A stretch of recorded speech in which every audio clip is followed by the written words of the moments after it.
Today we're going to talk about something called a loop inside PHP, and a loop is something you're going to use quite often when you code PHP code. So my thought was, for this episode, we're going to do an introduction to what loops are, and we're going to talk about the first loop, which is called a while loop, at least the first one I'm going to talk about.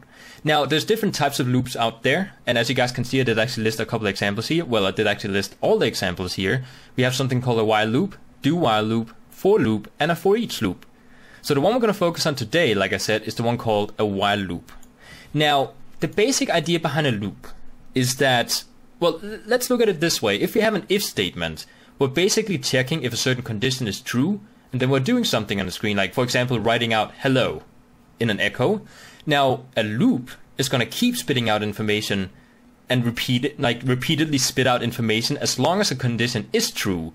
So to give you guys an example, let's actually go ahead and write out a while loop down here. So what I'm going to do is I'm going to go ahead and write while, parentheses, curly brackets, and then inside my parentheses, we need some kind of statement that we need to check if it's true. So for this example, let's actually go ahead and say we have a variable called x, which needs to be less than 5. Now, right now we don't actually have x set to anything, so I'm actually going to go ahead and create a variable up on top called x, which is equal to 1. So inside this while loop, we need to write something that needs to happen on the screen while this statement in here keeps being true. So for this example, let's actually go ahead and echo out some text, and I'm just going to go ahead and echo out hi there.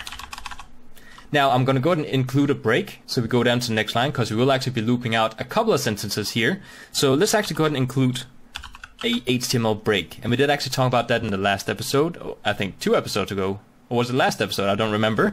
But if we do actually include HTML text inside a string, then we can actually see the text as actual code if you're echoing it out inside PHP. So if I save this, now what I have here is something called an infinite loop, and it's not something that you want to have, because right now x is equal to 1, and if I were to say, okay, while x is equal to 1, or like while x is lesser than 5, which is going to be the whole time, it should spit out hi there. If I were to run this in the browser right now, it's going to keep spitting out infinitely hi there, and that's what we call an infinite loop. So we don't want that inside the browser, since it can essentially crash your computer. So what I recommend you guys to do is to always check for these end loops. You always want to make sure that this condition in here will end at some point. So underneath our echo, we're going to go ahead and write something we talked about pretty early on in these PHP episodes, which is basically that we're going to say that we're going to take our variable called x plus plus, meaning that once we go down to the bottom of this, whatever's going on in here, then it needs to add 1 to x, meaning that while it loops through this the first time, x is equal to 1, but when it gets to the end here, it's going to be equal to 2, meaning that when we start over, x is equal to 2. And it's going to keep doing that until it becomes 4, where when it hits 5, it's going to be equal to 5, meaning that's going to stop, because now x is actually greater than lesser than 5. So let's actually go ahead and loop this out on the screen and just see what happens.